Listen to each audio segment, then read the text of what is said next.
በስመ አብ ወወልድ ወመንፈስ ቅዱስ አሐዱ አምላክ። በስመ አብ ወወልድ ወመንፈስ ቅዱስ አሐዱ አምላክ። በስመ አብ ወወልድ ወመንፈስ ቅዱስ አሐዱ አምላክ አሜን።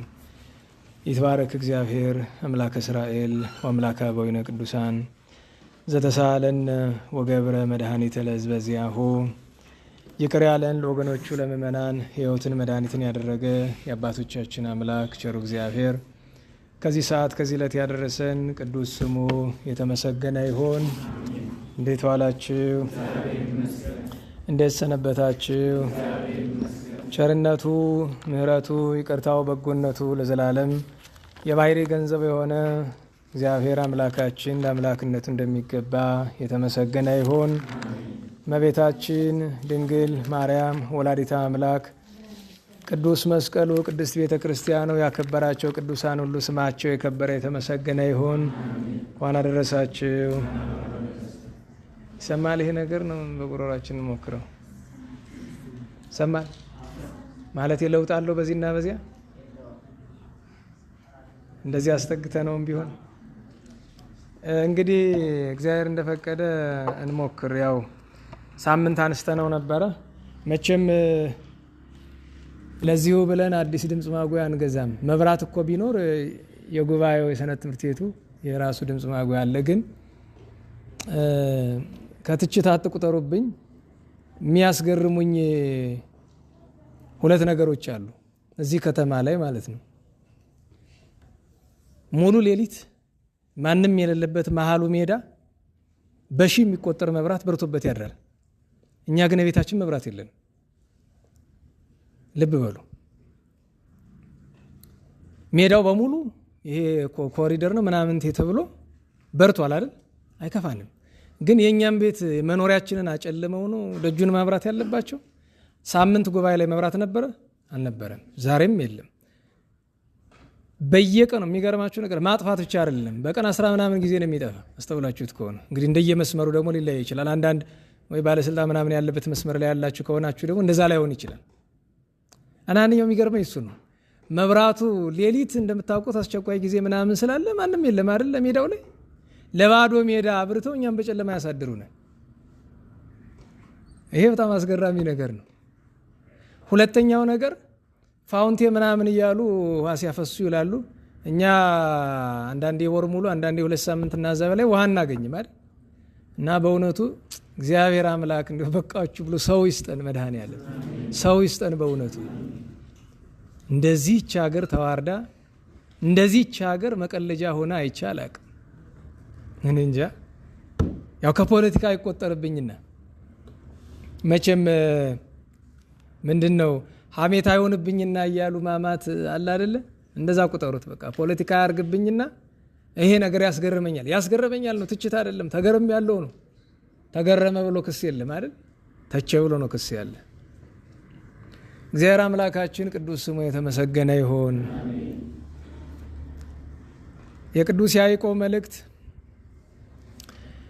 ምዕራፍ 1 ቁጥር 12 በፈተና የሚጸና ሰው የተባረከ ነው፣ ከተፈተነ በኋላ ለሚወዱት ተስፋ ስለ እርሱ የሰጣቸውን የሕይወት አክሊል ይቀበላልና። ማንም ሲፈተን በእግዚአብሔር እፈተናለሁ አይበል፣ እግዚአብሔር በክፉ አይፈትንምና እርሱ ራሱስ ማንንም አይፈትንም።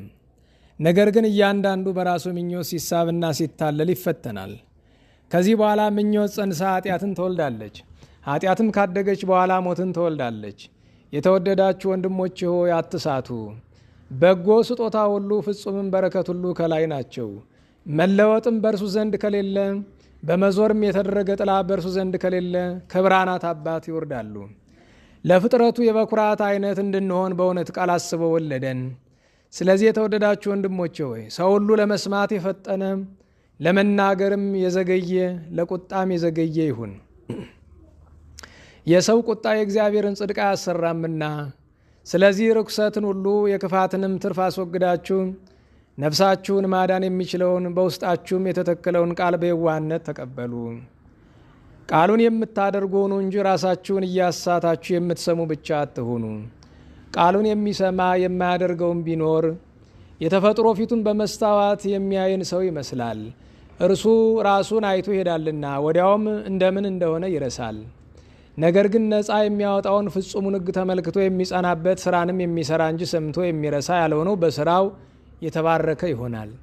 አንደበቱን ሳይገታ ልቡን እያሳተ እግዚአብሔርን የሚያመልክ የሚመስለው ማንም ቢኖር የእርሱ አምልኮ ከንቱ ነው። ንጹሕ የሆነ ነውርም የሌለበት አምልኮ በእግዚአብሔር አብ ዘንድ ይህ ነው።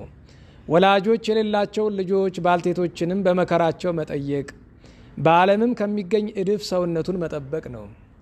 ስለ ቸርነቱ ስለ ቅዱስ ቃሉ ቸሩ መድኃኔዓለም ቅዱስ ስሙ የተመሰገነ ይሁን። እንግዲህ በኋላ ያላችሁ ምንም ማድረግ አንችልም። የማይሰማችሁ ከሆነ የተቻለኝን ያክል ድምፅ ለማሰማት እሞክራለሁ። አቀማመጣችሁ ለሙቀቱ ሲባል ዘርዘር ብላችሁ ተቀምጣችኋል ያው እንጂ ከዚህ በላይ ይችላል። ከኋላ ያላችሁ ፊት ወንበር ላይ ይታየኛል። እህቶቻችንም እንደዚሁ ልክ ከፊት 5 ሰው እንደያዘው በሙሉ ወንበሮች በሙሉ 5 ሰው ነው የሚይዙት።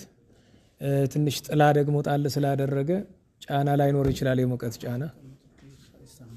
አይ ኧረ በከንቱ ነው የባሰ ሰማ። እንዴት ዋላችሁ?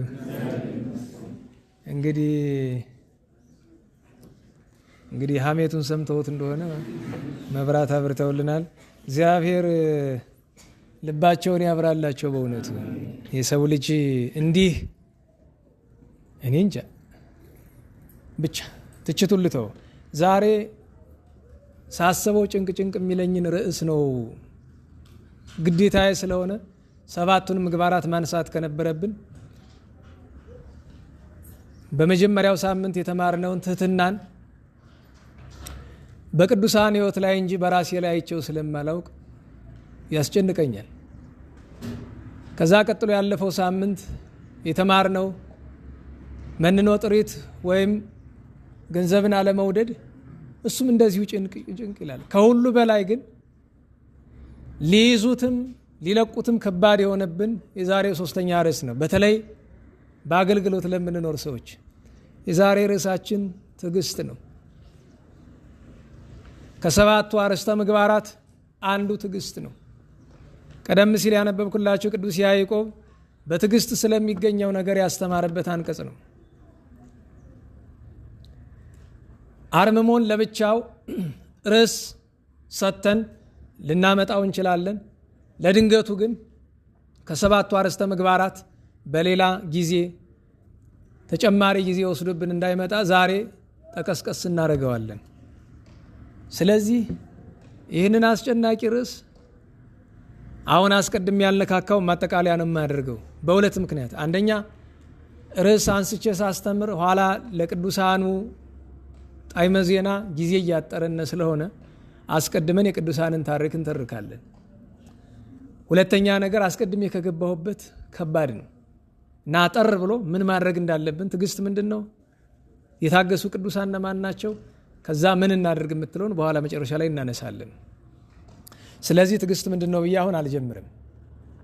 ስለዚህ አሁን በቀጥታም ባለፈው ሳምንት እስከ ዛሬዋ ዕለት ድረስ በ7ቱ ቀናት ያከበርናቸውን ቅዱሳን ይሆናል ማለት ነው። እንዴት ዋላችሁ?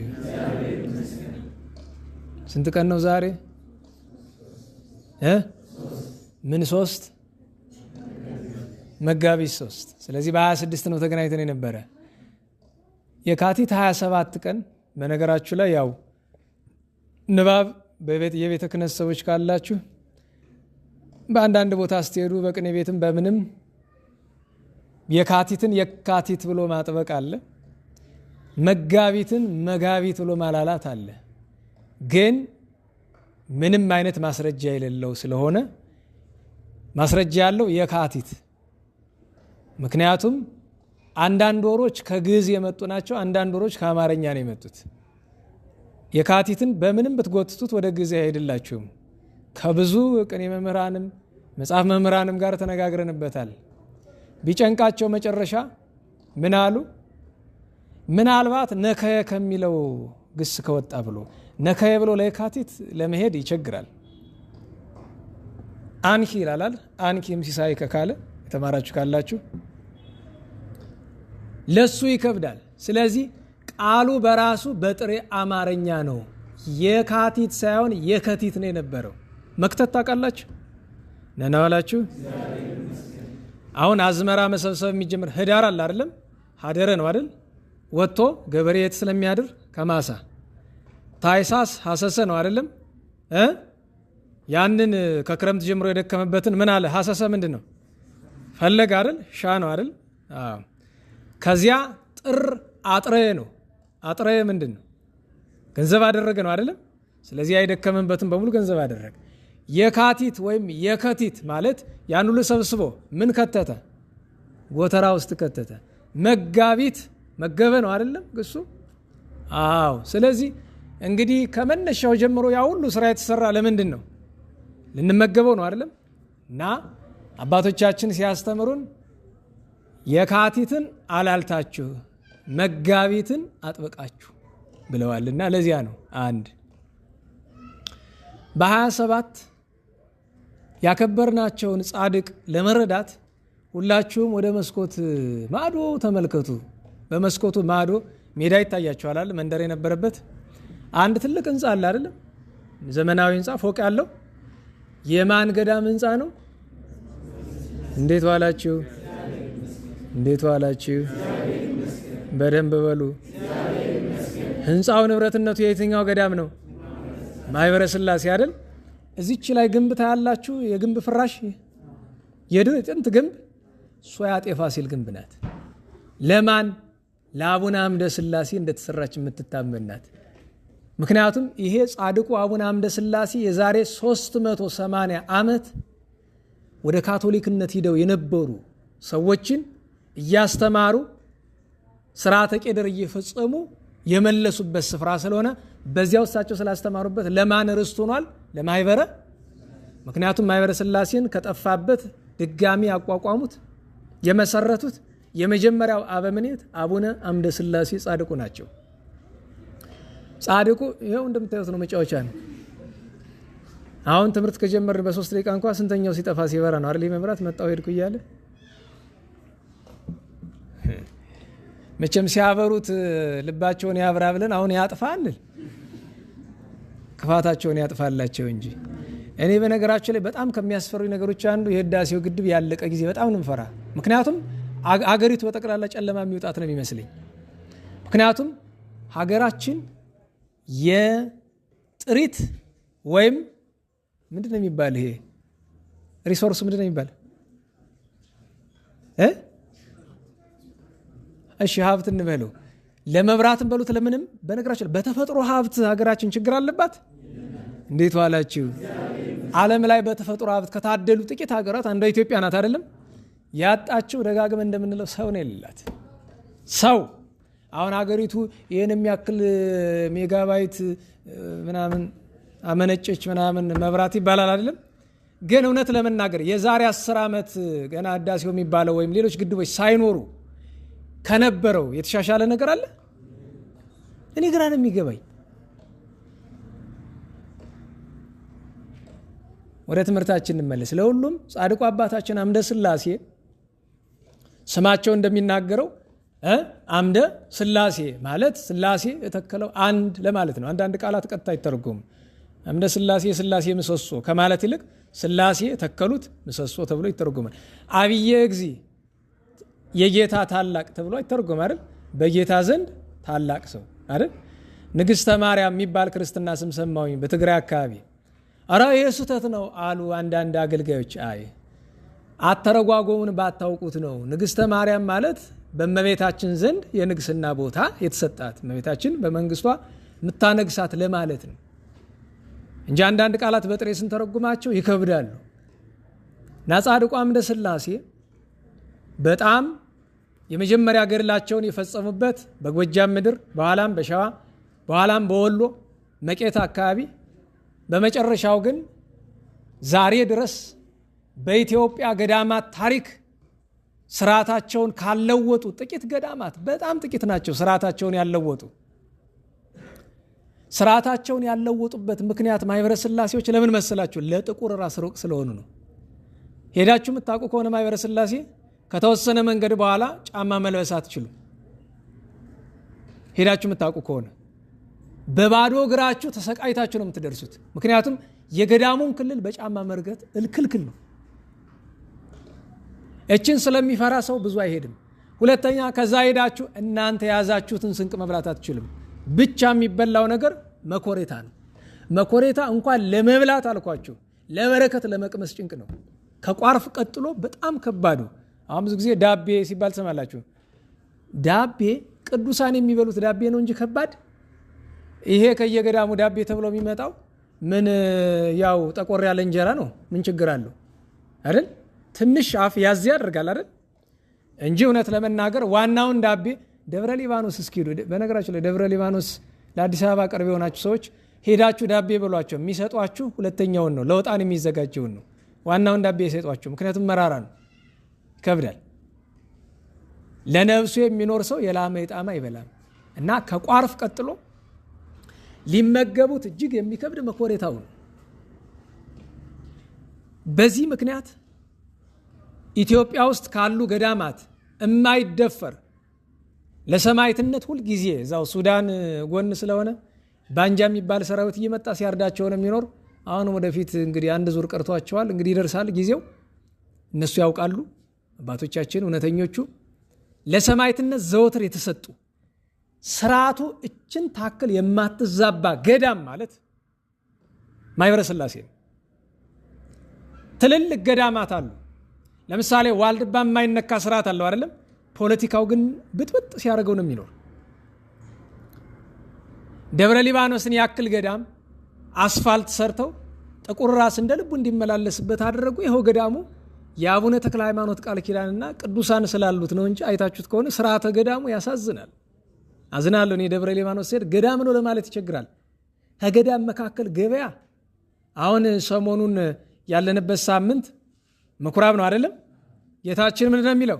ወገብረ መቅሰፍተ ጥብጣቤ ዘሀብል ወሰደደ ኩሎ ምኩራብ።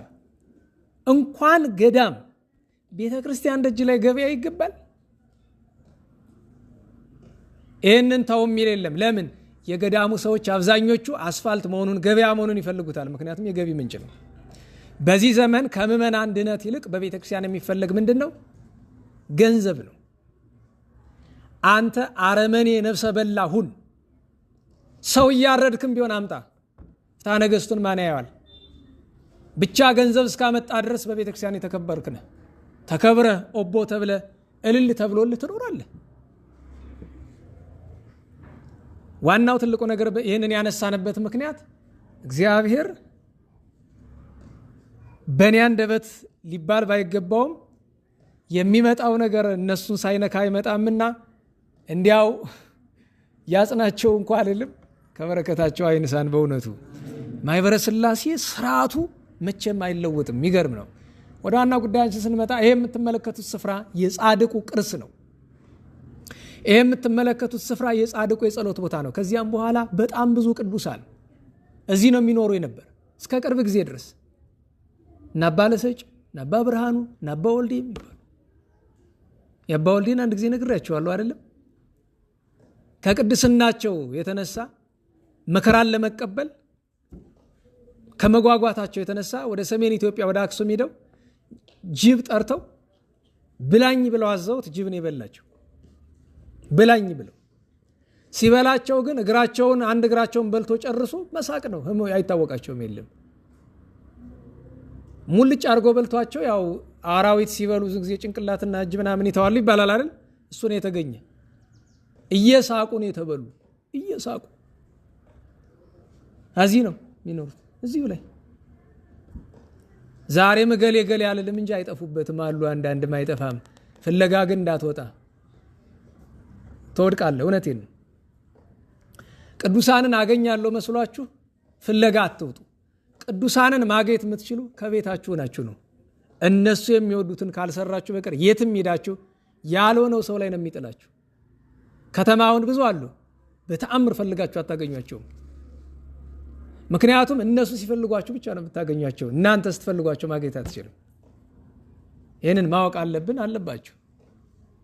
እና ጻድቁ አባታችን በብዙ ገድል ኖረው በሱስንዮስ ዘመነ መንግስት ካቶሊካዊነት ነግሶ የተዋሕዶ ልጆች ሲታረዱ በዚያ ወቅት ስደት ከገጠማቸው አባቶች አንዱ ናቸው አቡነ አምደ ሥላሴ። በኋላ በመጨረሻም እግዚአብሔር ሱስንዮስን ሲቀጣውና ምላሱ ተዘልዝሎ ከደረቱ ሲወድቅ ተጠርተው ከመጡት ከነ አቡነ ሐራ ድንግል፣ ከነ አቡነ ምእመነ ድንግል፣ ከነ አቡነ መራዊና ከስድስቱ ጓደኞቻቸው ከሌሎቹም ጋሩ ነው ዋናው ሰብሳቢ የነዚያ ቅዱሳን ሱስንዮስን ጸሎት አድርገው ምላሱን የመለሱለት ዋና ሰብሳቢው አቡነ አምደ ሥላሴ ናቸው። ከዚህ በኋላ አቡነ አምደ ሥላሴ አዋጅ አወጡ። ምን የሚል አዋጅ? አብራችሁ በሉ እስቲ። ፋሲል ይንገስ በሉ እስቲ። ሃይማኖት ይመለስ፣ ተዋሕዶ ትንገስ፣ ካቶሊክ ይፍለስ። ችናት አዋጇ መቼ? ሰኔ 5 ቀን ተጽፋ ሰኔ 21 ቀን በ1624 ዓመተ ምህረት የተነበበች ናት። ይቺን አዋጅ እንዲወጣ ያደረጉ አቡነ አምደ ሥላሴ ናቸው። ኋላ ማንን ላንግስ ብሎ መጀመሪያ አዋጇ ከመውጣቷ በፊት ማንን ላንግስልህ አሉት ንጉሱን። እሱኛውን አለ። ትልቅ ነበር ያጤ ፋሲል ትልቅ። የለም እሱ አይሆንም። ማን ነው የሚሆን? ፋሲል ነው የሚሆን። አዘዞ አምደ ሥላሴ ለንጉስ ሱስንዮስ ነው ነገሩ አይደለም። አዘዞ በጊዜ ሂደት ዘጠበቀችና ዛሬ ማን የምታውቁት ከተማ ሆነ። አዘዞ ማለት እሱ ነው አይደለም። ከዚያ በኋላ ከቤተ መንግስት ወገን ከሹማምንት ወገን ሱስንዮስ አስክዷቸው የነበሩትን ለመመለስ ምስጢረ ተዋሕዶን ያስተምሩ የነበረ እዚህ ነው። ስለዚህ የጻድቁ ቅርስ ነው ለማለት ነው። እግረ መንገዱም እንዳይፈርስ መድኃኔዓለም እሱ ይጠብቀው ራስ። ያው ብዙ ወሬ ስለምንሰማ ነው። ኋላ ጻድቁ በብዙ ገድል ኑረው አርፈው እዚያው ገዳማቸው ተቀብረዋል። ገድላቸው እስካሁን ድረስ አልተገኘም። አንዳንዱ ጎጃም አለ ይላል፣ አንዳንዱ እንግሊዝ ውስጥ ነው ያለ ይላል። እንግዲህ ሲገኝ ዝርዝሩን ከዚህ በላይ አናውቅም። እግዚአብሔር በረከታቸውን ያሳድረብን። ሌላኛ የዚያን ቀን ሃይማኖቱ የቀና ከ318ቱ ቅዱሳን ሊቃውንት በሰብሳቢነት ከተሾሙት መካከል አንዱ የሆነው ቅዱስ ኤዎስጣቴዎስ ዓመታዊ በዓሉ ነው። ኤዎስጣቴዎስ ጻድቅ ነው። ኤዎስጣቴዎስ ማለት የኛውን አይደለም፣ የአንጾኪያ የሶርያ ሰው ነው። ገዳማዊ ነው፣ ጻድቅ ነው፣ ሊቅ ነው፣ ሊቀ ጳጳሳት ነው። የ318ቱ ሊቃውንት 4 ሊቃነ መናብርት ሲመረጡ አንዱ እሱ ነበር። አርዮስን አውግዞ ወደ አገሩ ከተመለሰ በኋላ በወቅቱ የነበሩት አርዮሳውያን ጳጳሳት ሄደው ለአንዲት አመንዝራ ሴት ጉቦ ከፍለው ከሱ ወልጃለሁ ብለሽ ክሰሽው አሏት። ከሰሰችው። በንጉሱ አደባባይ ቀረበ፣ ተመሰከረበት። በሐሰት ተሳደደ። በተሰደደበት ሞተ። ሰማዕትነት ተቀበለ። ያችን ሴት እግዚአብሔር ቀጣት፣ እንደ ኖሯ ከፈላት። በኋላ ንስሐ ብትገባም ማለት ነው። ምን ጊዜም ቢሆን አስቡት፣ ሰው በጵጵስና ደረጃ ተቀምጦ መናፍቅ ስለአሁኑ አይደለም ማወራ፣ ስለ ድሮ እናውላችሁ። ሰው እንግዲህ በዚህ ደረጃ ተቀምጦ መናፍቅ፣ በዚህ ደረጃ ተቀምጦ በሐሰት አስመስካሪ፣ ነፍሰ ገዳይ ይሆናል። ቅዱሳን ደግሞ ሐቅን ስለያዙ እንዲህ ተሰደው ይሞታሉ። በረከቱን ያሳደረብን። በ28 ቅዱስ ሰማዕት ከ5ቱ ታላላቅ ቴዎድሮሶች አንዱ ሮማዊ ቴዎድሮስ ዓመታዊ በዓሉ ነው። ይሄ ቅዱስ ሰው በምስራቁ ሮም ተወልዶ ያደገ በጦር አለቅነት የሚታወቅ ነው። ታላላቆቹ ቴዎድሮሶች ከተሰዉ ከጥቂት ዓመታት በኋላ እነሱ በአብዛኞቹ በመካከለኛው ምስራቅና በግብፅ ስለሆነ የተሰዉ፣ እሱ ደግሞ በምስራቁ ሮም ታናሽ እስያ ዛሬ ቱርክ በምንለው አካባቢ ብዙ ግፍ ተቀብሏል። በእሳት አቃጥለውታል፣ ሕዋሳቱን ቆራርጠውታል። እግዚአብሔር መንፈስ ቅዱስ ሰማያዊ ፈረስ ሰጥቶት በዚያ ያመኑትን በውሃ ያላመኑትን በእሳት እያጠመቀ ኑሯል። መጨረሻ በልጓም ለጉመውታል። በ200 ሰው ሸክም በመጣ እንጨት አቃጥለውን የገደሉት። ቅዱስ ቴዎድሮስን። ያን ቀን ጻድቁ አባታችን የጎንድ ተክለ ሃይማኖቱ ወይም የጸገሮው አቡነ ዮሐንስ ወይም ምስራቃዊ ቅዱስ ዮሐንስ ጽንሰታቸው ነው። የካቲት 28 ቀን እኒህ ቅዱስ ሰው የተወለዱ እስራኤል ውስጥ ነው። ወላጆቻቸው እስራኤላውያን ናቸው። እስራኤል እያሉ ስማቸው ዲላሶር ነው። 50 ዓመት በገድል በእስራኤልና በግብፅ ኑረው ኢትዮጵያ ውስጥ 450 ዓመት ኑረዋል። ከአንድ በዓት 50 ዓመት ነው የሚኖሩት። የመጨረሻ በዓታቸው ጎንድ ተክለ ሃይማኖት ነበረ። ከጎንድ በፊት በዓታቸው ጸገሮ ነበረ። ከጸገሮ በፊት በዓታቸው ከፀሐይ በላይ ነበረ። ከጠፈር በታች ከፀሐይ በላይ በዓት አበጅተው 50 ዓመት ኑረዋል።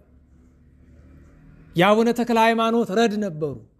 በወላይታ ምድር አቡነ ተክለ ሃይማኖት በሞተለሚ እጅ መከራ ሲቀበሉ አብረው በቀፎ ወደ ጉድጓድ የተወረወሩና ሰማዕትነት የተቀበሉ ናቸው። ቅዱስ ገባሬ መንክራት ጎንድ ተክለ ሃይማኖትን ወይ ደብረ ጸገሮን የምታውቁ ካላችሁ ጻድቁን በደንብ ታውቃላችሁ እየተስፋ አድርጋለሁ። እግዚአብሔር የሁለቱንም በረከት ያሳደረብን። በ29 እናታችን ፍቅርተ ክርስቶስ ነበረች።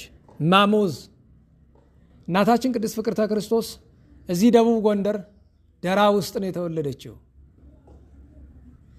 ቅድስቲቱ ወላጆቿ በስርዓት አሳድገው ዳዊት አስተምረው፣ እህቶቻችን ውዳሴ ማርያምና ዳዊት ተማሩ።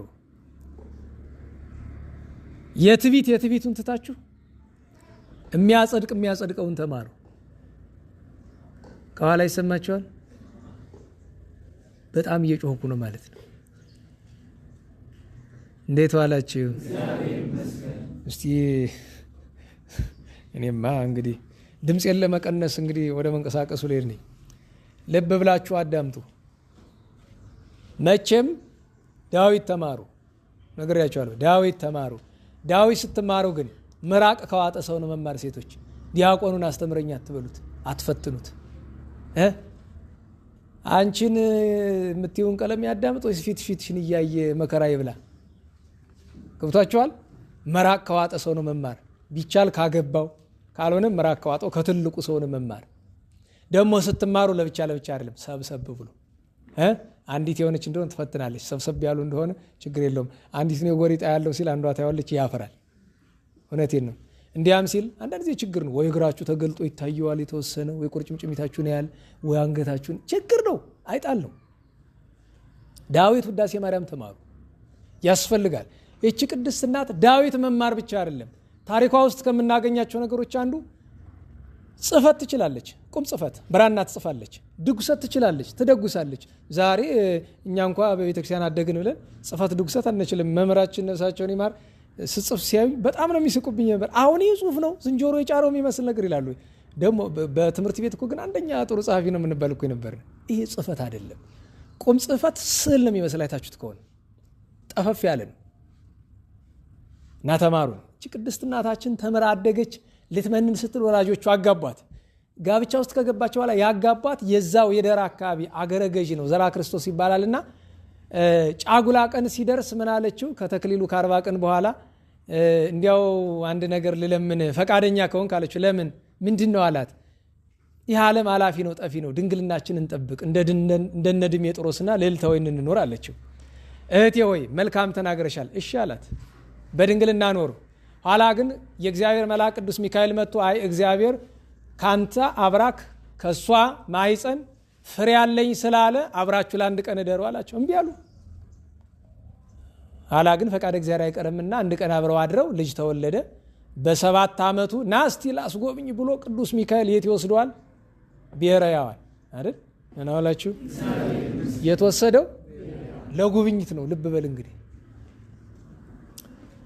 መቼስ እዚያ ሄዶ አይቶ በኋላ በል ይበቃሃል ወደ እናት ልመልስ ብሎ ቢለው በእግዚአብሔር በአምላክ የማጸናለሁ ከዚህ አታስወጣኝ ብሎ አማለው። ስላማለው ብቻ ያስቀረውም መልአኩ ወደ እግዚአብሔር ፈቃድ ቢለምን ተው ዳግመኛ እኔ እስክመጣ ድረስ እስከ ዘመነ ሐሳዌ መሲህ እዚያው ይቆይተው ከቅዱሳኑ ጋር ይመለሳል አለው። እዚያው ተው። እዚያ እነሱ በስርዓቱ ሲኖሩ ሱስንዮስ ነገሰ። እሷ የተወለደች እናታችን ፍቅርተ ክርስቶስ በአፄ ሰርጸ ድንግል ዘመን ነው። አጤ ሱስንዮስ በሚክዱበት ጊዜ እናታችን ቅድስት ፍቅርተ ክርስቶስ እድሜዋ ጠና እያለ ነበር። ምክንያቱም ካገባች በኋላ ሳይወልዱ በድንግልና ብዙ ዓመት ኖረዋል። በዚያ ጊዜ ዘራ ክርስቶስ ልሄድ ነኝ ወደ ምስክርነት አላት። እሷ ወደ ኋላ ቀረች፣ እሱ ሄደ፣ ብዙ መከራ ተቀበለ። ኋላ መልእክተኛ ላከባት፣ መጣች፣ አብራው ብዙ መከራ ተቀበለች። እሱንም እሷንም ከብዙ ስቃይ ከብዙ ግርፋት በኋላ አሪንጎ የሚባል ደቡብ ጎንደር የምታውቁት ከሆነ አሪንጎ ላይ ሁለቱንም አንገታቸውን በሰይፍ አስቆረጣቸው። ሁለቱንም ቀበሯቸው። ከ14 ቀን በኋላ ግን እናታችን ፍቅርተ ክርስቶስ የካቲት 29 ቀን መልሳ ተነሳች። የካቲት 29 ቀን ሁለት በዓል ነው፣ ከሞት የተነሳችበት በኋላ ደግሞ እንደገና መልሳ ያረፈችበት ነው። ከሞት ተነስታ ብዙ ገዳማትን ስትዞር ሱስንዮስ ዝናዋን ሰምቶ እባክሽ ነይ እንነጋገር አላት። ወደ አንተ ከተማ አልመጣም አለችው። ድጋሚ ላከባት። በምትገረፍ ጊዜ ከአካሏ ወድቆ የነበረውን የቆዳ የስጋዋን ቁራጭ ሰጠችው።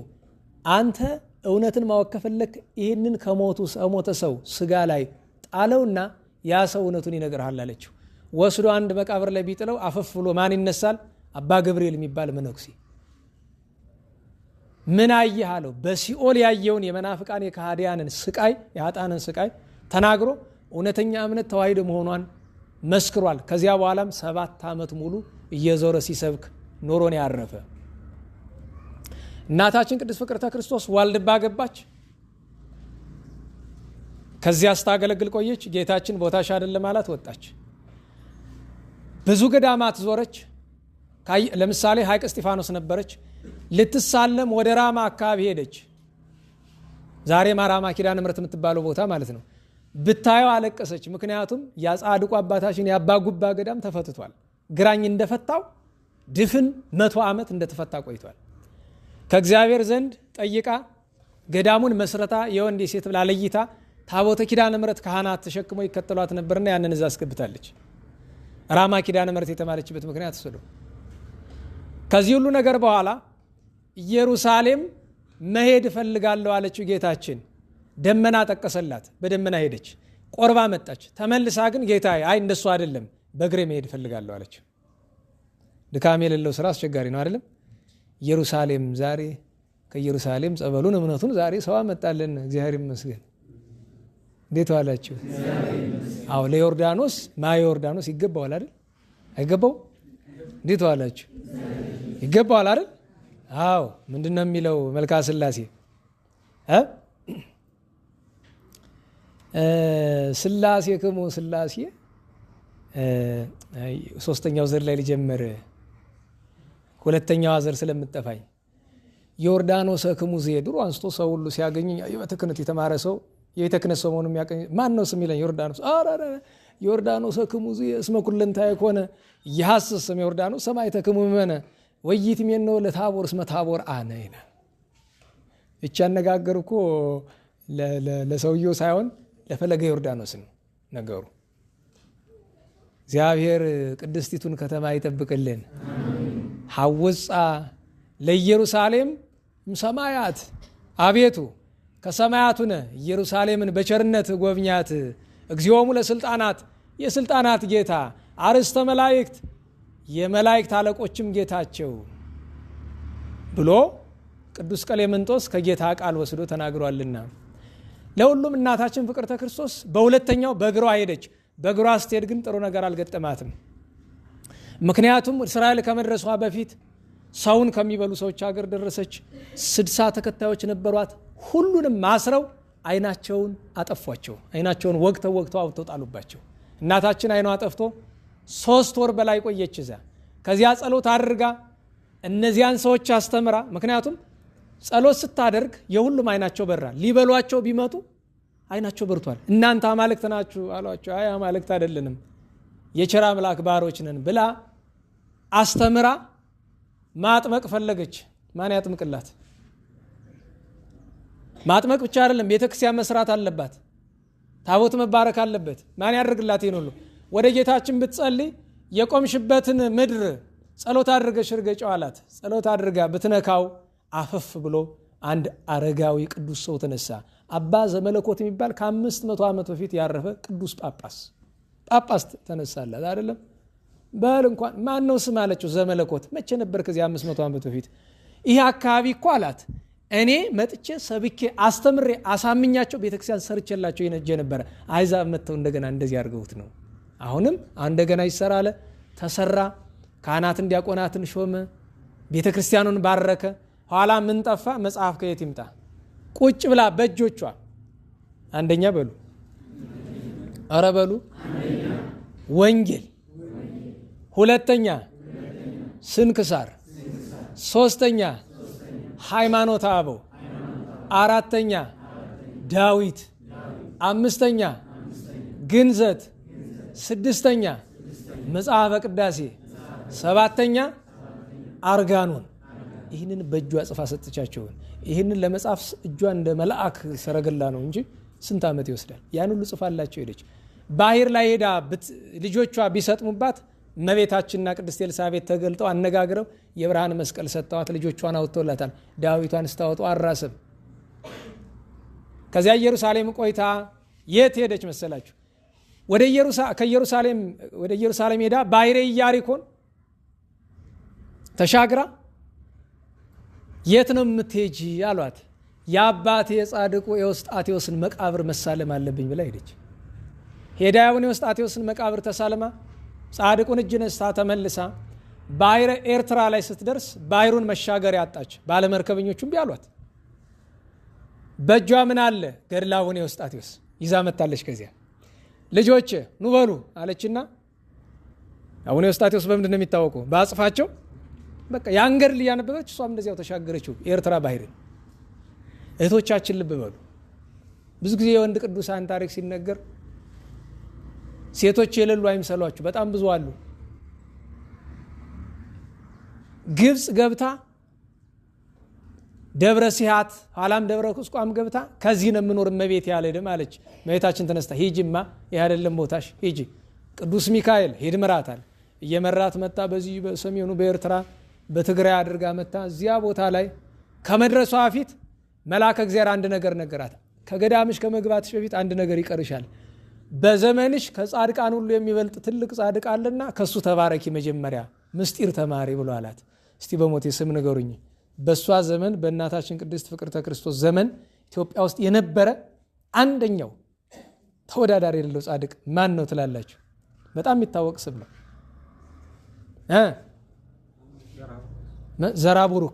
ዘራቡሩክ የዚያን ጊዜ አርፈዋል። ጥቂት ዘመን በፊት አርፍታ ማን?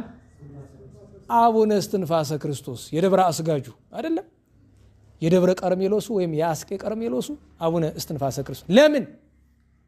እስትንፋሰ ክርስቶስ ማለት ጻድቅ ብቻ አይደለም፣ ሐዋርያም ብቻ አይደለም። አቡነ እስትንፋሰ ክርስቶስ የሚታወቁበት አንድ ትልቅ ግብር አላቸው አይደለም። ይሄዳሉ ደብረ ሊባኖስ አቡነ ተክለ ሃይማኖት መቃብር ላይ አባቴ ተነስና አነጋግረኝ ይሏቸዋል። አቡነ ተክለ ሃይማኖት አፈፍለው ይነሳሉ። ሃይማኖትህ ምንድን ነው? እኔ የትኛውን ሃይማኖት ልያዝ? ዘመኑ መናፍቃን ፈልቶበት ችግሩን አይደለም። ሃይማኖቴ የሐዋርያት የሰለስቱ ምዕት ተዋሂዶ ነው፣ አንተም በሱ ጽና ብሏቸው አቡነ ተክለ ሃይማኖት ያርፋሉ። ሐይቅ ሄዳሉ። አቡነ ኢየሱስ ተነስና አናግረኝ ብሎል። ደብረ ዳሞ ሄዶ አረጋዊ ከተሰወርክበትና ዋልድባ ወርደው አቡነ ሳሙኤል ና አናግረኝ። ወደ ሐዋርያት መቃብር ዞሮ ሐዋርያት ኑ አናግሩኝ፣ ትክክለኛው እምነት የትኛውን አስቡት።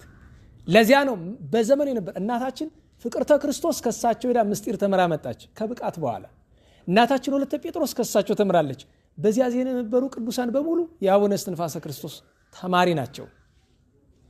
ከዚያ ሄዳ ያንን ገዳም ዛሬ የሚታወቀውን በፍላቂት ወርዶ ያለውን ምን ታምር ከሚባለው ስፍራ አልፍ ብሎ ያለው ደብረ ሲሃትን ሰራች። በ3 ቀን ነው ቤተክርስቲያኑን የሰራችው። ባይጣረግ እና በስሚዛ የውስካውን ድረስ አለ በእግዚአብሔር ቃል ኪዳን ያን ሁሉ ገድል ሰራች። እኔ ከእናታችን ቅድስት ፍቅርተ ክርስቶስ ገድል ውስጥ የመጨረሻ አንድ ነገር ልጠቅስላችሁ ፈልጋለሁ። እስቲ ክህነት ያላችሁ ሰዎች ዲያቆናት፣ ይሄን የመጀመሪያ ውዳሴ ከንቱም ያመጣ ነገር የለውም፣ ከፍ አድርጉት። ጨዋ ነው እንዴ እዚህ የሚማረው? 6 ሰው ብቻ። እሺ አውርዱ። አይ ብዙ ብትሆኑ ለተግሳጽ ይሆነኝ ነበር። ለእናንተ ተግሳጽ የውጭ ሰው አልናገርም፣ እናንተን ብናገር ችግር የለውም። እናታችን ቅድስት ፍቅርተ ክርስቶስ ቅዳሴ ሲገባ ከቤተ ክርስቲያኑ ትክ ብላ ስታይ አንድ ነገር አስለቀሳት። ያስለቀሳትን ነገር አሁን ምእመን ስለሆናችሁ ልናገር አልችልም።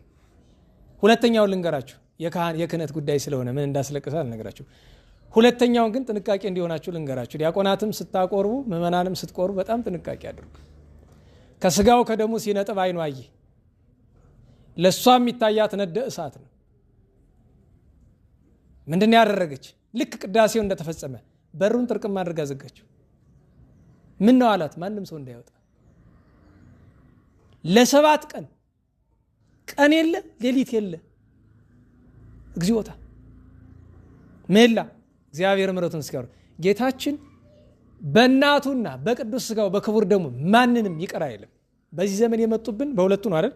አንደኛ ስጋው ደሙን በማጋለጥ አንዳንዱ ገልጣችሁ ቀድሱ ይላል፣ አንዳንዱ ሱሪ ለብሰሽ ቆረቢ ችግር የለውም ይላል። ይውላችሁ አንድ ሁለት ልንገራችሁ፣ መቆረብ ግዴታችሁ ነው። ባትቆርቡ ገሃነመ እሳት ነው የምትገቡ። ነገር ግን ለመቆረብ ቢያንስ ከአቅም በላይ የሆነ ነገር እስካልተፈጠረ ድረስ አንዲት ሴት እንዴት ሱሪን እንደ ቅድመ ሁኔታ ታስቀምጣለች? ደጋግሜ ነግሬያችኋለሁ። አንዲት ሴት ሱሪ የሚያምራት ለምንድን ነው? ጾታ ለመቀየር ነው አይደል? አሁን ጾታ መቀየር ሲባል ይቀፋል አይደል? እህቶች ንገሩኝ፣ እንዴት ዋላችሁ? ጾታ መቀየር ይቀፋል አይደለም? ሱሪ መልበስ ጾታ መቀየር አይደለም? የወንዱ ነገር ዛሬ ሱሪ ካማለሽ ነገ ምኑ ነው የሚያምርሽ? ኮኖ ጥያቄ እኔ አንተ ወንድም የጠጉርን ስታሳድግ ምን መሆን እያማረ ነው? ሴት መሆን እያማረ ነው። እንዴት ብለህ አንተ ጠጉርን አሳድገ መቆረብ ትችላለህ? ሰዎች እንደዚህ ይሆናል። እና ሱሪ እንድለብሼ እንድቆርብ ካልፈቀዳችሁልኝ እንዴት ያለ ጨዋታ ነው? አትችም። በነገራችሁ ላይ ስርዓተ ቤተ ክርስቲያን ላይ ስትመለከቱ ስርዓተ ቅዳሴ ላይ ምን ይላል? አንዲት ሴት ቅባት እንኳ ተቀብታ ይላል። እኔ አይደለም ነው ቃል በቃል መጽሐፉ ነው የሚለው። ቅባት ተቀብታ እንኳ ስጋው ደግሞ መቀበል አትችልም። ቅባት መቀባት አትችልም። በምትቆርቡ ቀን ቅባት ጸጉራችሁ ላይ መቀባት የለም። ፊታችሁ ምናምን የመወልወል የለም። ይሄ ቫዝሊን ምናምን እንኳ ቢሆን ከንፈር መቀባት የለም። አትችሉ። እንኳን በስጋው ደግሞ ቀን ቅዱስ ጴጥሮስ በየትኛውም ቀን ስርጋዌውን ወይም የጌጥ እንድንጥል ሃይማኖታችን አያዘንም፣ መጽሐፍ ቅዱስ አያዝም። በማንኛውም ቀን ቢሆን ለሴት ልጅ ከሰርጓ ቀን በቀር በሌላ ጊዜ ጌጥ ምን ያደርግላታል? ዓላማው ምንድን ነው? ጌጥ ዓላማው የሰው አይን መሳብ ነው አይደል? የሰርጓ ቀን እንድትታይ ስለተፈቀደላት የሚያያት ሰው ደግሞ የመሰናከል እድሉ ጠባብ ነው። ለምን? ኦሬዲ እየተዳረች ለሳምበዲ ተሰጥታ ከሱ ጎን ያለችው። የሚፈልጋት እንኳን ቢኖር በተስፋ መቁረጥ ነው የሚያያት ይዛን ቀን። ያን ቀንም ቢሆን ደግሞ ዝም ብለሽ ምናምን ተለቅለቂ አይደለም። ቢያንስ ጥሩ ልብስ ይለበሳል እንጂ አሁን ራሱ ተክሊል ተብሎ እኔ ይገርመኛል።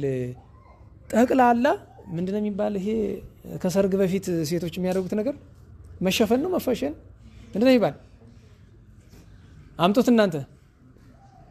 ይኸውልሽ ተክሊል ላደርስ ነው ብለሽ እንደዚህ ያለ ነገር ውስጥ እኔ በሞቴ እንደ ራስሽን አታምኚው? እንዴት ዋላችሁ? ራስሽን አታምኚውም ወይ?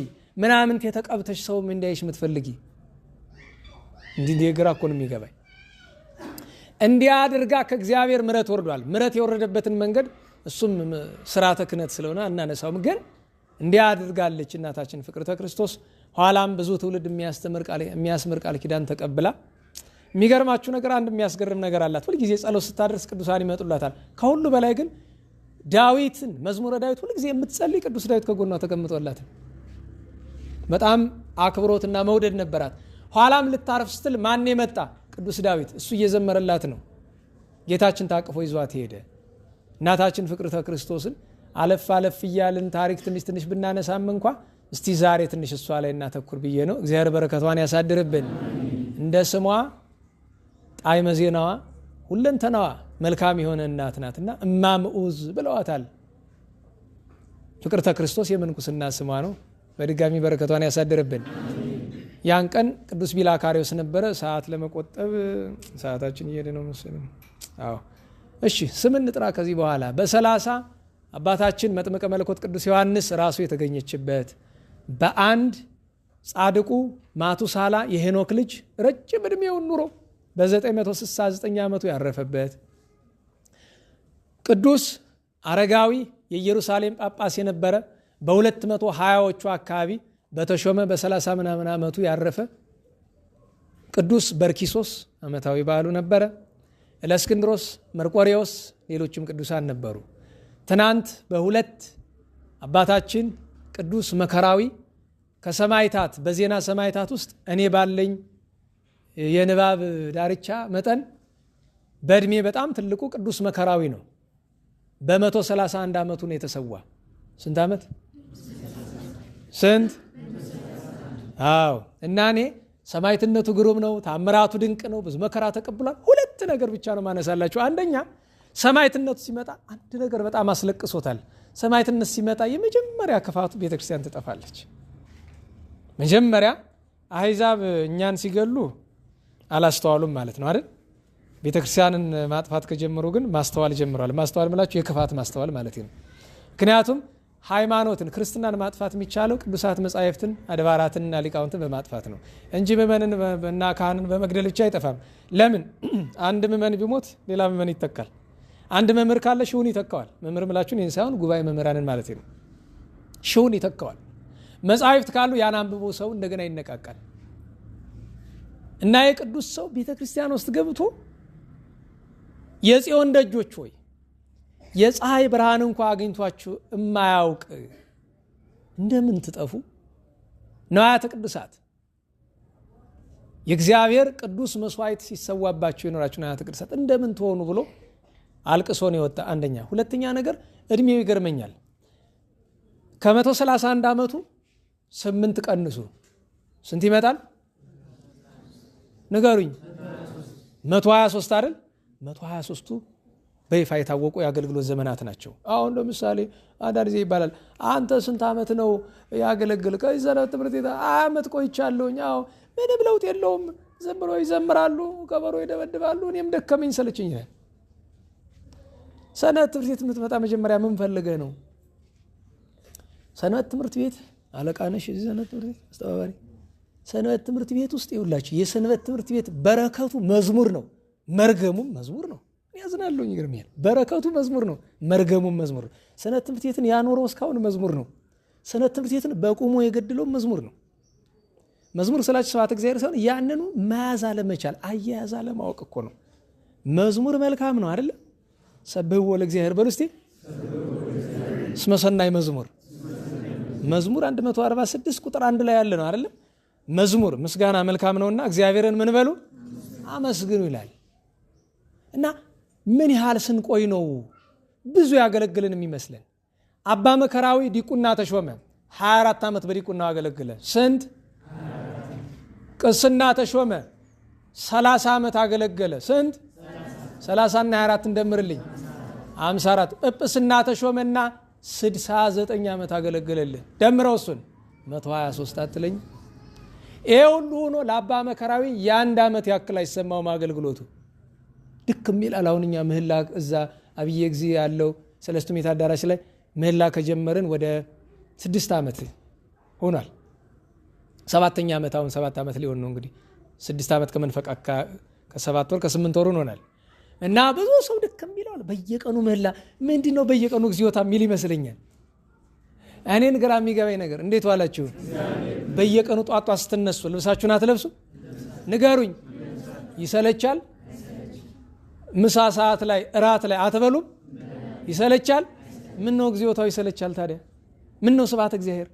አንድ ሰው 1000 ዓመት የሚኖር መብላት ይሰለቻል? አረ ዛሬ ሰለቸኝ ብለህ ራቁትን ትወጣለህ? ግጥም አድርገን አስረን አማኑኤል ሆስፒታል እሱን ስለምትታቅ ሳትለብስ አትወጣም። እና የዚህ ቅዱስ የአገልግሎት ዘመኑ ይገርመኛል። የዚያን ቀን ሌላኛው በዓል የነበረ አባታችን ቅዱስ ጎርጎርዮስ ዘሮሃ ነው። አሁን ልብ በሉ። የሰው ልጅ መቼስ ከመቤታችን በቀር ኃጢአት የማይሰራ ያልሰራ የለም። ቅዱስ ጎርጎርዮስ ሮሃ ሰርሜን የምትባል ጥንታዊት ሀገር ናት። በሶሪያ ሰሜን አካባቢ ያለች እግዚአብሔርን በጣም የሚወድ ከመሆኑ በፊት ምን ነበረ? አንደኛ ሽፍታ ታውቃላችሁ? እንዴት ዋላችሁ? ሽፍታ ታውቃላችሁ? ንገሩኝ። ወዴት ታወቃችሁ? በወሬ ነው። እኔ ሽፍታ ላስተዋውቃችሁ። እንዴት ዋላችሁ? ሽፍታ ላስተዋውቃችሁ። ይዋለደ ራሳችን እያንዳንዳችን ሽፍትነት ምንድነው? መሸፈት ምንድነው? ማመጽ አይደል? መጀመሪያ ነገር ስርቆት እኮ አይደል? መጀመሪያ ማመጽ ነው አይደል?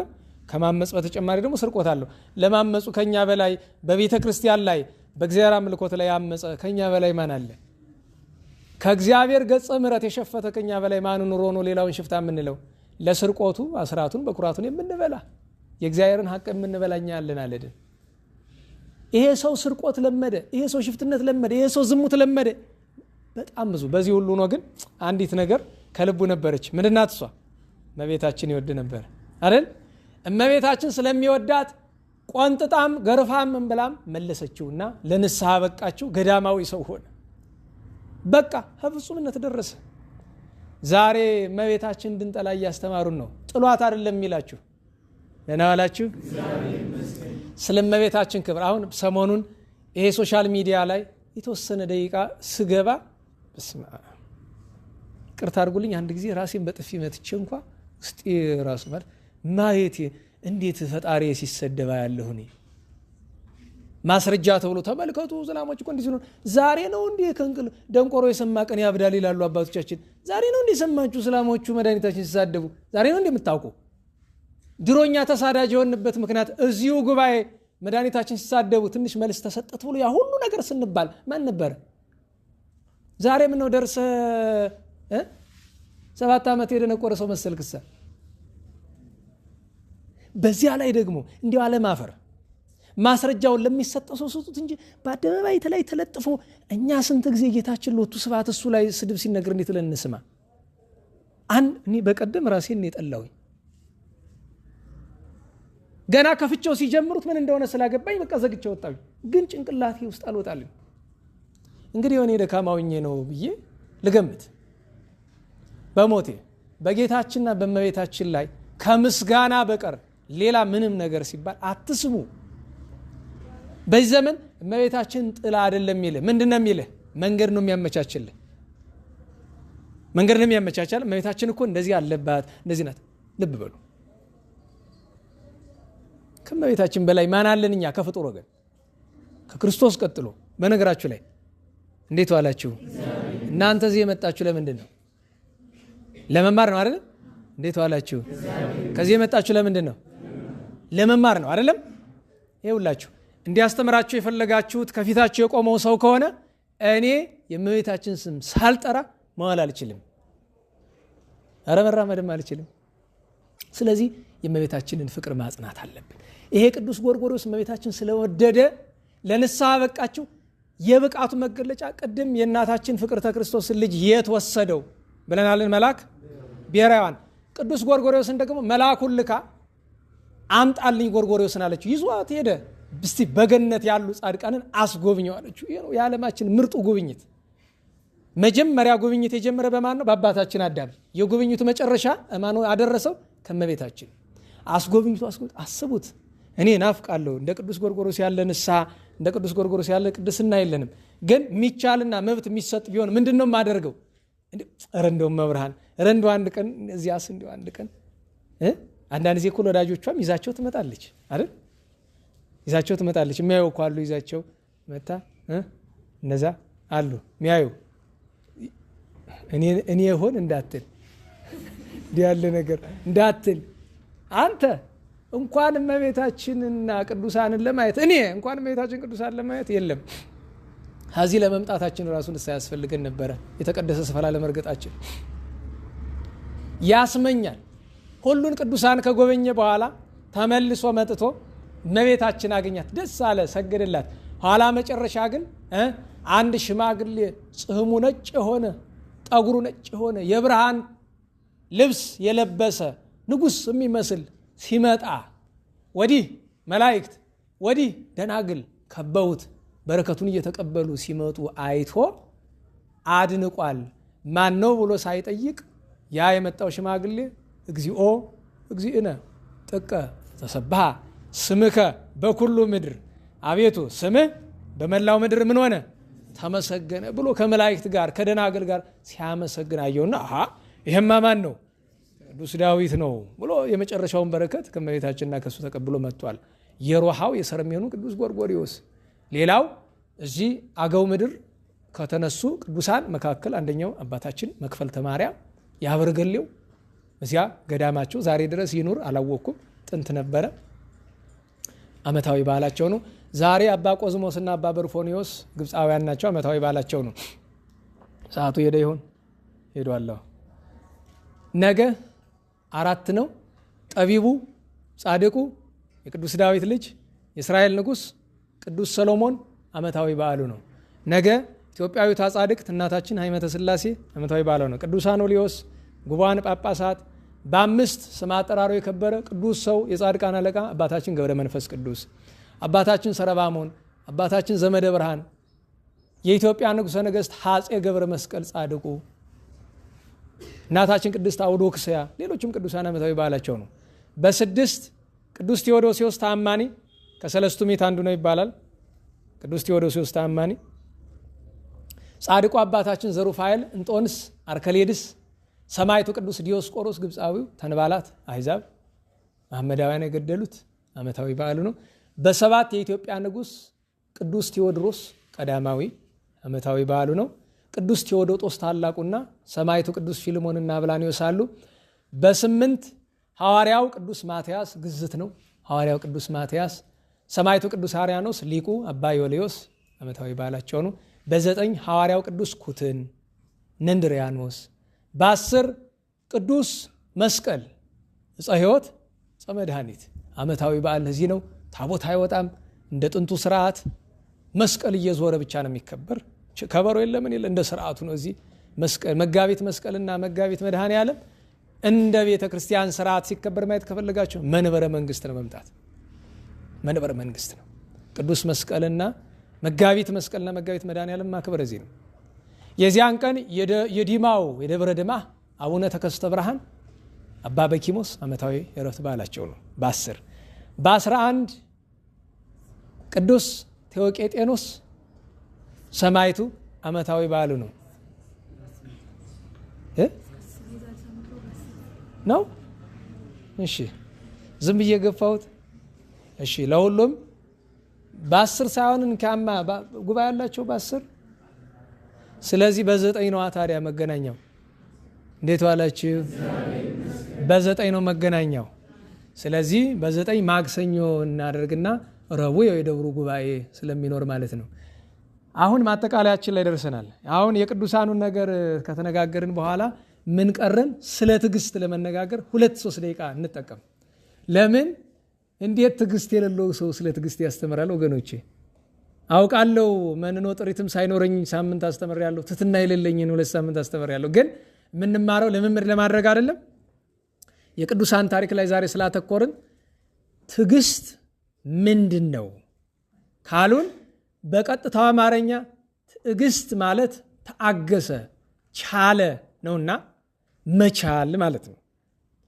መቻል ምን አይነት ነው ቢባል በህዋሳቶቻችን በቃልም ይሁን በተግባር የሚመጣውን ነገር መቻል ነው።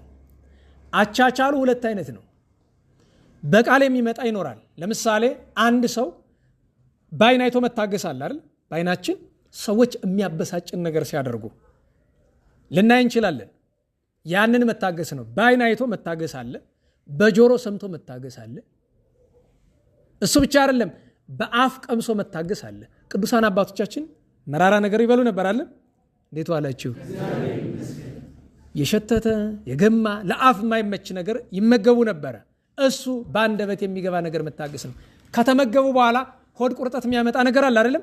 ሆድ ቁርጠት እንደሚያመጣ እያወቁ ስለ እግዚአብሔር ፍቅር ያን ይታገሳሉ። መታገስ ሲባል ብዙ አይነት ነው።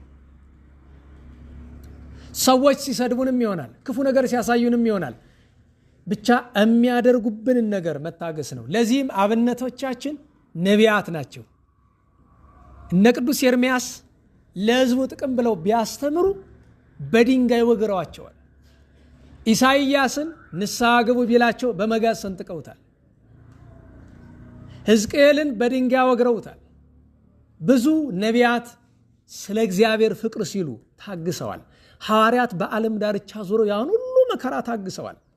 ሰማዕታት፣ የሰማዕታት ትዕግስት ደግሞ የተለየ ነው አይደል? ቅዱስ ጊዮርጊስን አስቡ። ሌሎችንም ሰማዕታት አስቡ። ቶማስ ዘመራስን አስቡት። ቅዱስ ቶማስ ዘመራስን ስንቴን የቆራረጡት? ስንት ዓመት? 22 ዓመት አይደለም። ለደቂቃ አንዲቷ አጽቅ ብትቆረጥ መታገስ ይቻለናል? ትዕግስት ማለት ይሄ ነው። ለምን? ጣቱን ሲቆርጡት እርሱ የጌታችንን ቸርነት የጌታችን ትዕግስት እያሰበ ነበር ይታገሰው ነበር። ጻድቃንን ተመልከቷቸው። 70 ዓመት 80 ዓመት ሰው ሳያናግሩ እንደነ ቅዱስ አርሳኒዮስ ዝም ብለው ምንም ነገር ቢደረግባቸው አይመልሱም። እንደነ አባ አጋቶን ሲሰድቧቸው ዝም እያሉ። ደናግልን ተመልከቷቸው። አስባችሁታል? ጾር የወጣትነት ጾር አለ አይደለም? የዝሙት ሸክም ያንን እንደምን ችለው ትኖሩ? ገብረ መንፈስ ቅዱስ 562 ዓመት እህል ሳይበሉ የመኖራቸው ትዕግስት አይደነቅም? ስንት ነገር አለ። የቅዱሳን ጠቅላላ የቅዱሳን ሕይወታቸው በሙሉ ምንድን ነው? ትዕግስት ነው። ትዕግስት ነው። ከዚህ ሁሉ በላይ እመቤታችን ድንግል ማርያም 64 ዓመት ስትኖር የፈጣሪ እናት የሰማይ የምድር ንግስት የመላእክት እህት ንጽሕት ድንግል እመቤታችን ንግስቲቱ እንደተራሰቡ ስትገፋ ስትሰደብ ስትሰደድላት ስብሐት ስትራብ ስትጠማ አንድ ቀን አማራለች። ትዕግስት ማለት እሱ ነው። ከሁሉ በላይ ግን ማን እንደ እግዚአብሔር ወልድ ክርስቶስ የመድኃኒታችን ትዕግስት እጹብ ነው አይደለም? እጹብ ነው። እያስተማረ ሲሰድቡት። በነገራችሁ ላይ እርሱ እኮ ባለቤቱ አንደበታቸውን የፈጠረ ነውና አፋቸውን መዝጋት ይችላል። እኔ ስልጣን ቢሰጠኝ የሚሰድበኝን በሙሉ አፉን አይደል ድርግም የማደርገው ነበር እንዴ? ሞኝ ነኝ ቁም የስድብ የምሰማ? አፉን ቁልፍ አድርጌ እንግዲህ ቅመሳት። አሁን ልክፈትልህ አትሳደብም እለዋለሁ። አረ በምልክት ይላል ከፍቼልሃለሁ እላለሁ። ችግሩ እግዚአብሔር እንዲላለው ሰው ስልጣን አይሰጥም። ማሰብ ነው። የጌታችን ከትዕግስቱ በላይ ትዕግስቱ ለመናገር ይጨንቀኛል እንጂ ከሁሉ ታውቃላችሁ፣ ደጋግሜ ነግሬያችኋለሁ። ከርግዘቱ፣ ከቅንዋቱ፣ ከኩርዓቱ፣ ከጽፋቱ ከነዚህ ሁሉ በላይ የሚጨንቁ ሁለት ነገሮች ነው ያሉ አይደለም? ሁለት ነገሮች። አንደኛው ሎቱ ስብሐት እግዚአብሔር ሆኖ ሳለ ምራቅ ሲተፉበት እንደምን ታገሰ። በነገራችሁ ላይ ምራቅ እናንተ አካላችሁ ላይ አይደለም ከፊታችሁ ላይ አንድ ሰው መጥቶ ጽቅ ብሎ ቢተፋ ምን ይሰማችኋል? ሁለተኛውና ከባዱ ነገር ጌታችንን አዋረድን ብለው ራቁቱን የሰቀሉት አይደለም? ፀሐይ ጨለማ ሆና ጋረደች እንጂ አስቡት። ይህን ሁሉ ሲያደርጉ አባ ጊዮርጊስ ምን አለ? እንዘ ይጼልዎ ይጻለ ሲሰድቡት ጌታ መልሶ ተሳደበ። ወንዘ ያሐምምዎ ይተቀየመ ሲያሰቃዩት ቅር እንኳ አላለውም። ለዚያ ነው ሀፍረተ መስቀል አመት አገሰ። በመስቀል ላይ የተደረገችውን ሀፍረት እርሱ እግዚአብሔር እርሱ የሰማይና የምድር ፈጣሪ ሲሆን ታገሰ። ዛሬ መድኃኒታችን ክርስቶስን ቅዱሳን አባቶቻችን ደጎቹ ሲነጋገሩት አንድ ነው አይደል? ምኞታቸው የመስቀሉን ትዕግስት ለማየት ይመኛሉ አይደል? እግዚአብሔርነቱን በተግባር ስለሚያውቁ የመስቀሉን ትዕግስት ማየት ይፈልጋሉ። ልክ አባ ቄርሎስ የሚባል ገዳማዊ ሰው ጌታዬ ያንተን ትዕግስትና ፍቅር እረዳ ዘንድ አንተ በመስቀል ያደረግካትን ትዕግስት ስጠኛለሁ። አይ አትችለውም አለው። ስጠኛለሁ። እሺ አለው። እልፍ ቢል ሽፍቶች አገኙት፣ ደበደቡት። እየደበደቡት የእሱ መውደድ ግን ይጨምር ነበር። እየገረፉት ኋላ መጨረሻ ፀጉሩን ከነቆዳው ነው የገፈፉት። እንደዚያ እያደረጉት እንኳ ልክ እናት ልጆቿን እንደምትወደው ወይ አንድ ሰው በጎ ላደረገለት ሰው የሚሰማው ስሜት ነበር የሚሰማው። በጣም አልቅሰው ጌታዬ ይህንን የሰጠህን ውሰድልኝ ከአንተ በቀር የሚችለው የለም ብለዋል ይባላል።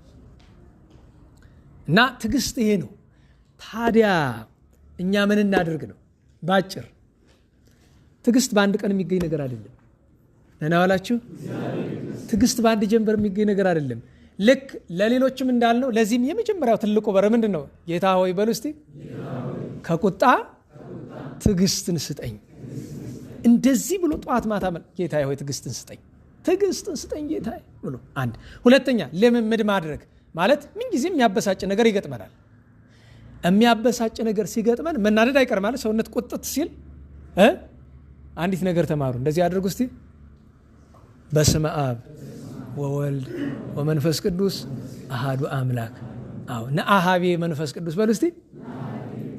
መንፈስ ቅዱስ ጌታዬ ወደ እኔ ና እባክህ ብሎ የሚያበሳጭን ነገር ስናገኝ ቶሎ መጀመሪያ ራስን መቆጣጠር፣ ይችል መለማመድ፣ ከጸሎት ባሻገር ልምምድ ማድረግ። እነዚህን ሁለት ነገር ነው የምነግራቸው። ማጠቃለያ ግን የሚሆነው በስመ ትዕግስት ግን ግዴለሽነትና ቸልተኝነት ብዙ ሰው ላይ አለው። ቤተ ክርስቲያን ላይ ይሄ ሁሉ በደል እየደረሰ እያዩ ዝም ማለት ትዕግስት ነው? በሞቴ አንድ ነገር ልንገራቸው። ለምሳሌ እናንተ ጓደኛሞች ናቸው አይደለም? እኔ አንቺን ብሰድብሽ ብትሺ ጥሩ ነው አይደለም? ብትታገሽ ጥሩ ነው አይደለም? እህትሽን ብሰድባት መታገስ ነው? አሁን አራ ብለሽ መታገስ እኛ ላይ የሚደርስ ነው እንጂ ሌላ ላይ የሚደርስ ነገርን አይደለም። እንዴ በወንድሜ ቁስል እኔ ታገሳለሁ እንዴ? በቤተ ክርስቲያንም እኔ ታጋሽ ነኝ ይላለሁ እንዴ? ስለዚህ ከቤተ ክርስቲያን ጋር አፋዊ በሆነ ወይም ከኛ ውጭ ወንድም እህት እናት አባት ሲገፉ ሪያክት የምናደርግበት የምንመልስበት መንገድ እግዚአብሔርን ማስቀይም መሆን አለበት እንጂ መቆጣት አለብን። ለምን? በቤተ ክርስቲያን ቁጣ የተፈቀደበት ስፍራ አለ። ቅዱስ ዳዊትም በመዝሙር 4 ላይ ምን አለ? ተምኡ ምን በሉ? ተቆጡ በሉ እስቲ በሉ በደንብ ነገር ግን አትበድሉ። የቁጣችሁ በደል የሚያመጣ እንዳይሆን። ባለፈው ዛኛው ጉባኤ ነግሬያቸው የለ ፍትሐ ነገሥት ልጅን ስትቀጣ ጨንገሩን መሬት ላይ አድርገ ከልጁ ጋር አብረ ባርከዋል አይደለም? አላስ ብስጭት ሲመጣ ድርግም ማድረግ ቢጨንቅ በቃ ዝም ብሎ በር ላይ ያስቀምጡ ያችን ጨንገር ሲወጡ ሲገቡ በስመ አብ። ለምን? ብስጭት የመጣ ቀን አንስቶ በለው ነው። በዚያ ሰዓት ምን ትዝ ይላል? በስመ አብ ልበል በራ እኔ ራሱ ፈተንኩት እኮ ሲበሳጭ ወይዳ አንተ ብሎ መማታት ሆነ እኮ። ሕፃን ነው እንጂ ደግሞ ሌላ ሰው አይደለም። ሕፃን ነው የገዛ ልጅ ነው እንጂ የሰው ልጅ አነካም። እና ቁጣ ይገባል። ነገር ግን ወይ ተአብሱ ምንድን ነው? በእናንተ እንግሊዝኛ ቁጣህን ማኔጅ አድርገው እኮ ነው፣ አስተዳድረው፣ ተቆጣጠረው ነው እኮ። ምን ምክንያቱም አንድ ሰው ልክ ብስጭት ይሰማል፣ ቁጣውን ወዲያው እርምጃን ሳትወስድ ምን ነው የምታደርገው? ምን ምላሽ ልስጥ? ቤተክርስቲያን ላይ ለተደረገ ነገር ይሆናል። ወንድምህ፣ እህት፣ እናት፣ አባት፣ ጎረቤት ለተደረገው ነገር ምን ምላሽ ልስጥ ነው። ስለዚህ ይሄ ምን ይባላል? ትዕግስት እኮ ነው። ተቆጥተሃል። ለምን? ማት ዘበርት እንደሚባለው ይሄ የሚገባ ቁጣ ነው። አንተ ሳትነካ ሌላ ሰው ሲነካ ከተቆጣ ይሄ መልካም ቁጣ ነው። እሱን ተቆጣጠረውና ከዛ ምላሹን ማዘጋጀት ነው። እመቤታችን ድንግል ማርያም ላይ ፈጣሪያችን ላይ ቤተክርስቲያን ላይ ያውሉ ስድብ እየዘነበ እያየ ዝም ብትል አንተ የቤተክርስቲያን ቁጥር 1 ጠላት ነህ። ታጋሽ ሳትሆን አንተ ፌዘኛ ነህ። ፌዘኝነት ነው፣ ነውር ነው። እና በስመ ትዕግስት ብዙ ሰው አይታችሁ ከሆነ እኛኛ ለፍላፊዎቹ ትዕግስት የሌለነ እነዚህ ቤተክርስቲያን ስትገፋ እያዩ ዝም የሚሉት ትዕግስተኞች አይደለም። ትዕግስታቸውን ለመለካት ሂድና ራሱን ቆንጥጠው አቃቂ ዘራፍ ብሎ ነው የሚነሳልህ። እና በእውነቱ ይህ እንድናስብ ነው። እግዚአብሔር አምላካችን የትዕግስት ሰዎች ያድርገን።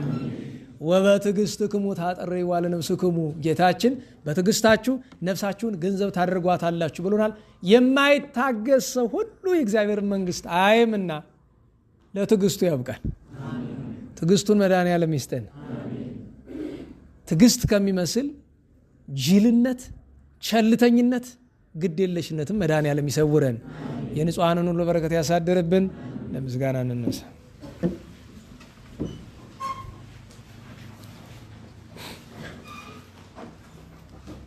ስብሐት ለአብ ስብሐት ለወልድ ስብሐት ለመንፈስ ቅዱስ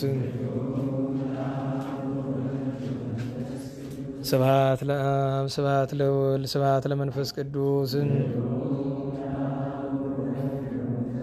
ስብሐት ለአብ ስብሐት ለወልድ ስብሐት ለመንፈስ ቅዱስ ስብሐት ለእግዝእትነ ማርያም ድንግል ወላዲተ አምላክ ስብሐት ለመስቀለ እግዚእነ ኢየሱስ ክርስቶስ ክርስቶስ በምህረቱ ይዘከረን። አመዳግም ምጽአቱ እያስታፍረን። ለሰብሖተ ስሙ ያንቅሐን ወበአምልኮቱ ያጽንዓን። እግዝእትነ ማርያም አይርጊ ጸሎተነ ወአስተስሪ ኩሎ ኃጢአተነ ቅድመ መንበሩ ለእግዚእነ ለዛብልዐነ ዘንተ ህብስተ ወለዘአስተየነ ዘንተ ጽዋዓ ወለዘሰርዓ ለነ ሲሳየነ ወአራዘነ ወለዘተአገሰ ለነ ኩሎ ኃጢአተነ ወለዘወሃበነ ሥጋሁ ቅዱሰ ወደሞ ክቡረ ወለዘአብጽሐነ እስከ ዛቲ ሰዓት መላለም ምሕረቱና ብሎቱ ስብሐት ወአኮቴተ ለእግዚአብሔር ልዑል ወለወላዲቱ ድንግል ለመስቀሉ ክቡር ይትሐወቶ ይሰብሐ ስሙ ለእግዚአብሔር ወትረ በኩሉ ጊዜ በኩሉ ሰዓት ስብሐት ለአብ ወወልድ ወመንፈስ ቅዱስ ይእዜኒ ወዘልፈኒ ወለዓለመ ዓለም አሜን። አውሎግሶን አውሎግሶን አውሎግሶን በእንተ አብ ወወልድ ወመንፈስ ቅዱስ አቀበት ለወጡ ቁልቁለት ለወረዱ ርጥብልጥ የሰባቸው ደረቅ ለነደደባቸው ለረዱ ለተራዱ ለዘከሩ ላዘከሩ ስመ እግዚአብሔር ስመ ማርያም ድንግል ስመ ቅዱሳን ለጠሩ እግዚአብሔር አስበ ቅዱሳን ይሰብልን። ጸሎተ እግዝእትነ ማርያም እንበል።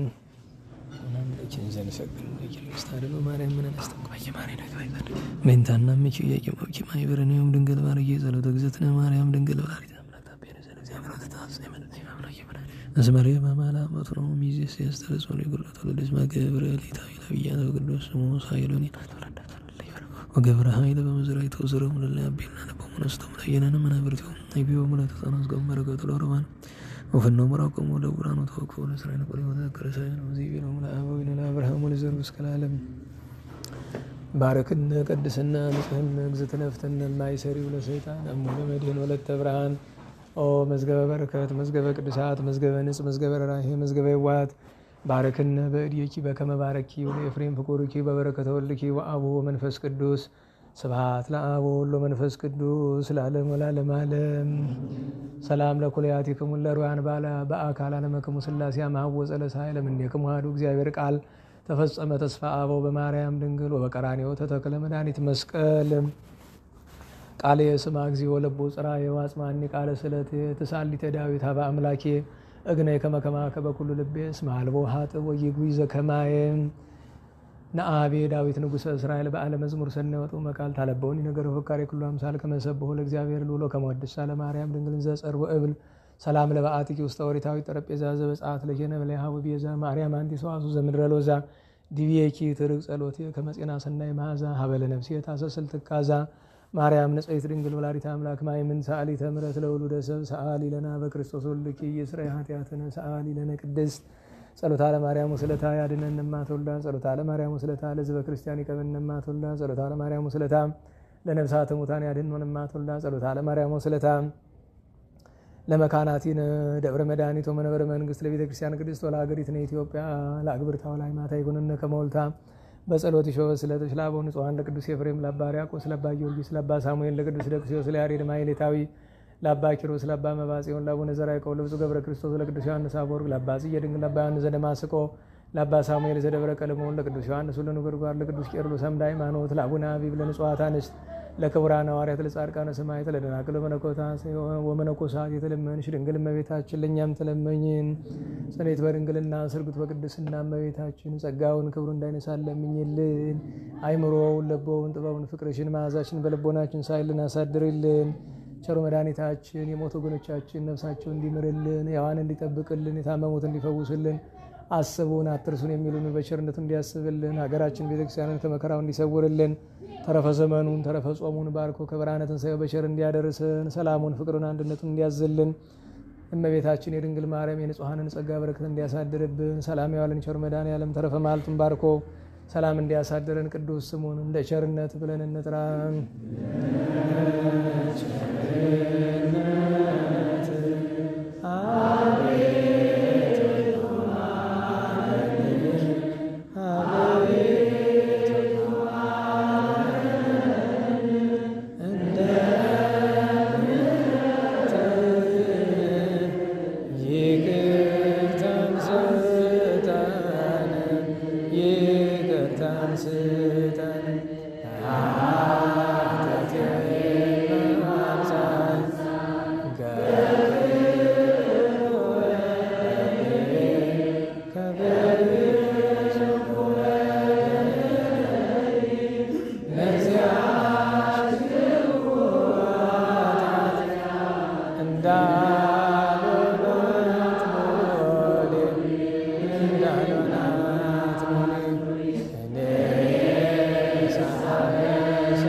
ከቶ ቸርነት ነው በጎነት ነው አንተ ብቻ በደሉ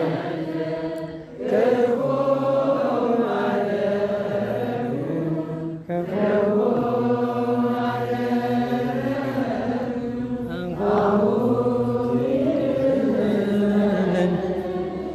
ከፊት ወደቀ ከፊት ወደቀ ከፊት ወደቄ ስለምን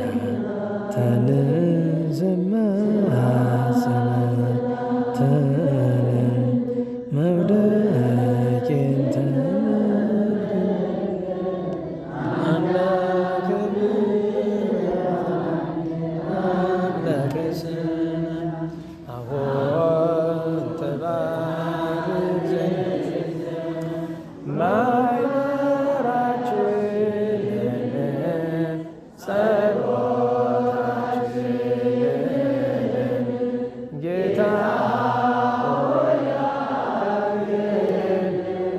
መንፈስ ቅዱስ ድንግል ማርያም አሁን ዘንድ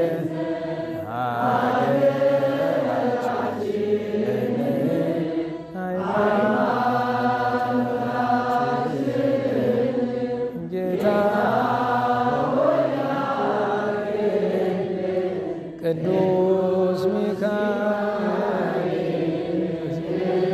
ሚካኤል አባታችን ሆይ በሰማያት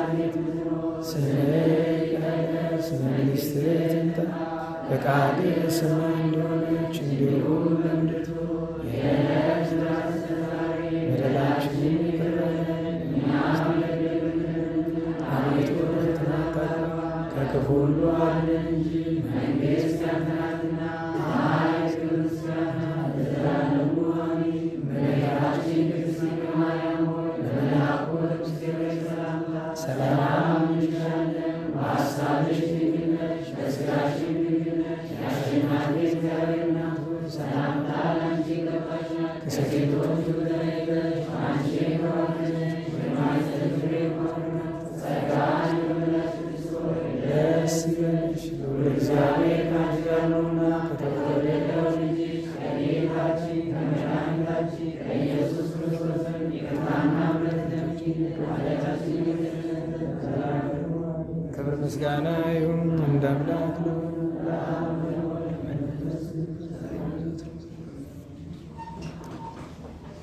ለጸሎት ስለነበረን ጊዜ የአምላካችን እግዚአብሔር ቅዱስ ስሙ የተመሰገነ ይሁን የተመሰገነ ይሁን። እንግዲህ ማክሰኞ በሰዓቱ ሳንረሳ እንገናኝ። በቸርነቱ መጠን በሰላም እንዳስፈጸመን እንቅፋት ሳይመታን ሾህ ሳይወጋን ኃጢአት ሳይሰለጥንብን በደልም ሳይገዛን የብርሃን መላእክት በፊት በኋላ በቀኝ በግራ እየከበከሙን ለጊዜ ወደ የቤታችን ለፍጻሜው ተስፋ ወደምናደርጋት መንግሥተ ሰማያት ከተከፈተች ገነት ከተነጠፈች ረፍት ከአባቶቻችን ርስት ሁላችንን በሰላም ያደርሰን። ስብሐት ለእግዚአብሔር ልዑል ወለወላዲቱ ድንግል ወለመስቀሉ ክቡር ዕፀ ኃይል አሜን።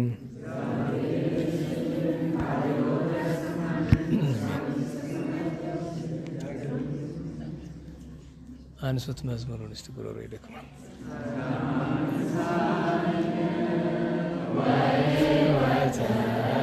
ወተረከብነ ጸጋነ ሳይነ ወሕይወተ ረከብነ በኃይለ መስቀሉ ለኢየሱስ ክርስቶስ በኃይለ መስቀሉ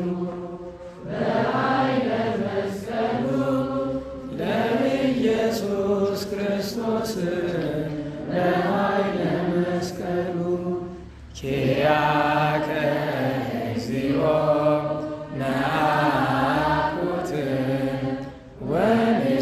ወንሴብሐከ እግዚአብሔር ኪያከ እግዚኦ ነአኩት ወንሴብሐከ ጸጋን ተቀበል ሕይወትንም አገኘን። ጸጋን ተቀበል ሕይወትንም አገኘን።